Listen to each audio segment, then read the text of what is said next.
Bismillahirrahmanirrahim. Assalamualaikum warahmatullahi wabarakatuh. Apa kabar anak-anak? Sebelum kita belajar, kita berdoa dulu ya, agar senantiasa dilindungi oleh Allah dan kalian paham dengan materi yang akan Ustazah sampaikan. Pada video kali ini, Ustazah akan membahas tentang bunga tabungan dan pajak. Yang pertama ada bunga tabungan atau disebut juga dengan bunga tunggal. Nah, ini rumus yang sering dipakai. Bunga N bulan sama dengan N per 12 dikali P per 100 dikali modal. Di mana N ini merupakan bulannya, berapa bulan dia menabung. Kemudian P ini merupakan persentase dari bunganya. Kemudian modal ini adalah tabungan awal. Contoh soal, Pak Budi menabung uang di bank sebesar 30 juta dengan bunga 10% per tahun. Tentukan besar tabungan Pak Budi setelah 8 bulan. Kita tulis dulu yang diketahui. Di situ N sama dengan 8 bulan. Kemudian persentase bunganya P sama dengan 10%. Kemudian modal. Modalnya sama dengan 30 juta. Oke, ini rumusnya. Bunga N bulan sama dengan N per 12 dikali P per 100 dikali modal. Berarti di sini sama dengan N-nya kita ganti dengan 8. 8 per 12 dikali P-nya 10 per 100 dikali modalnya 30 juta. Nah, ada yang bisa dicoret? Nih. Ini bisa ya, ini dulu nih, ini dengan ini, kemudian ini nolnya di sini dengan yang di sini. Selanjutnya, jadi tinggal 8 per 12 dikali, ini nolnya ada 1, 2, 3, 4, 5, 6. Berarti tinggal 3 juta. Sama dengan 8 dikali dengan 3 juta. 24 juta. Per 12. Oke, berarti bunga 8 bulan sama dengan 24 juta dibagi 12, 2 juta. Jadi bunga selama 8 bulan itu adalah 2 juta. Nah, sekarang tabungan akhir. Tabungan setelah 8 bulan. Berarti tabungan awal tadi di sini saya tulis modal aja, modal ditambah sama dengan modal ditambah bunga 8 bulan. Sama dengan 30 juta ditambah 2 juta. Sama dengan 32 juta. Jadi, tabungan Pak Budi setelah 8 bulan menjadi 32 juta. Contoh soal yang kedua, Umar menabung di bank sebesar 20 juta. Setelah 3 bulan, uangnya menjadi 20 juta 600. Besar suku bunga per tahun yang ditetapkan adalah, nah di sini kita tulis dulu modalnya. Di sini modal sama dengan atau tabungan awal itu 20 juta. Kemudian N-nya di sini aja. N-nya sama dengan 3. Selanjutnya tabungan akhir. Tabungan akhirnya tadi kan 20 juta 600. Berarti di sini kita bisa cari bunga N bulannya. Bunga N bulan itu sama dengan tabungan akhir dikurang modal. Berarti 20 juta 20 juta 600 ya. 20 juta 600 dikurang 20 juta. Jadi sama dengan 20 juta 600 dikurang 20 juta, jadi tinggal 600 ribu. Oke, berarti ini tabungan bunga N bulannya. Sekarang kita masukkan ke dalam rumusnya. Bunga N bulan itu 600 ribu atau bunga selama 3 bulan. Kenapa? Karena N-nya 3. Nih, N-nya 3. Berarti 600 ribu sama dengan N-nya 3/12 dikali P yang ditanya per 100 dikali modalnya 20 juta.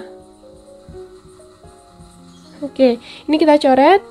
Ini di sini 2, nolnya di sini juga 2. Selanjutnya, di sini 600.000 sama dengan 3 dikali P dikali nih, sisanya berapa ini? Jadinya tulis saja, saya tulis 3 dikali P dikali 1, 2, 3, 4, 5 200.000 per 12. Berarti ini 12 nya kita kali dengan 600.000. Jadinya 7.200.000. Selanjutnya 3 dikali 200.000 sama dengan berapa? 600.000 P. Ini kita coret nih, bisa dicoret nolnya. Nah, oke, berarti P sama dengan 72 dibagi 6. P sama dengan 72 dibagi 6 berapa?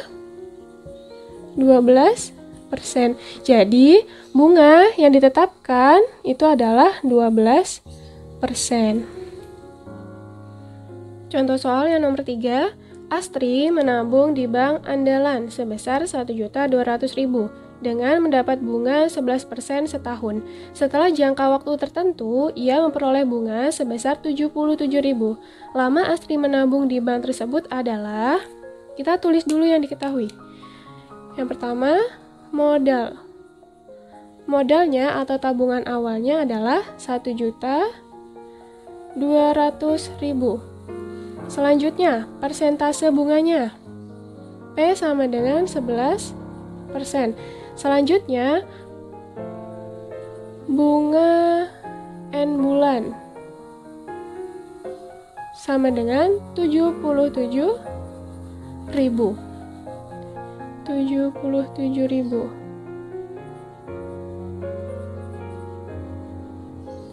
Oke, ini rumusnya. Jadi masih sama, mau yang ditanya bulannya, persennya, modalnya, ataupun bunga N bulannya, tetap rumusnya ini. Sekarang kita masukkan nih yang diketahui ke dalam rumusnya. Bunga N bulan 77.000 sama dengan N-nya yang ditanya. N per 12 dikali P-nya 11/100 dikali modalnya 1.200.000. Oke, ini coret ya, bisa dicoret nolnya 2. Nah, selanjutnya sini 77.000 sama dengan N dikali 11. N dikali 11 dikali ini nolnya tinggal 1, 2, 3, berarti dikali 12.000 per 12. Oke, selanjutnya sama kayak tadi sebelumnya nomor 2, ini dikali 77.000 dikali 12, itu hasilnya 924.000 sama dengan N dikali 11 dikali 12.000, 132.000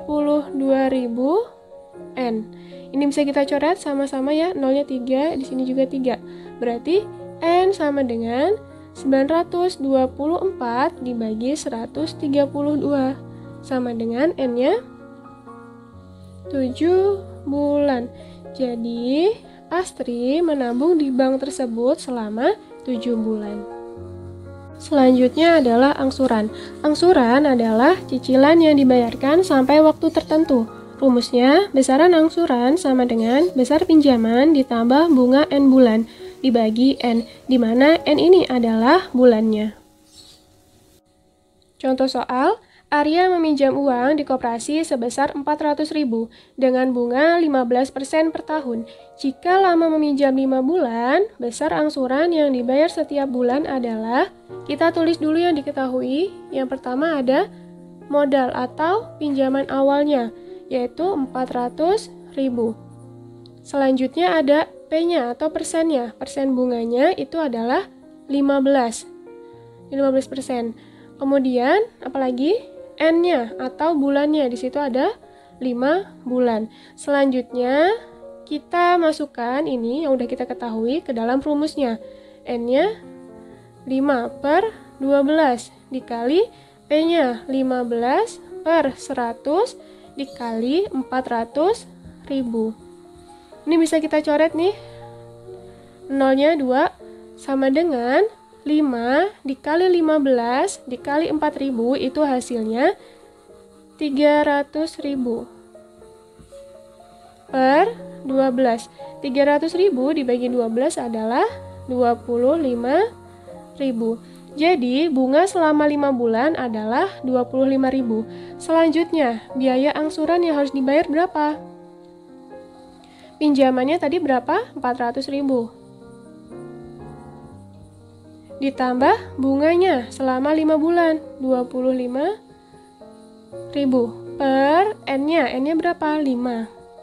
Sama dengan 400.000 ditambah 25.000 itu adalah 425.000. Kemudian dibagi 5 sama dengan 85.000.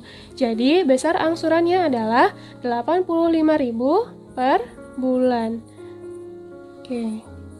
Jadi untuk mencari biaya angsuran itu rumusnya pinjaman ditambah bunga N bulan dibagi dengan N-nya ya. Jangan sampai lupa. Nah, untuk mencari bunganya itu sama seperti dengan bunga tabungan yang udah kita pelajarin sebelumnya.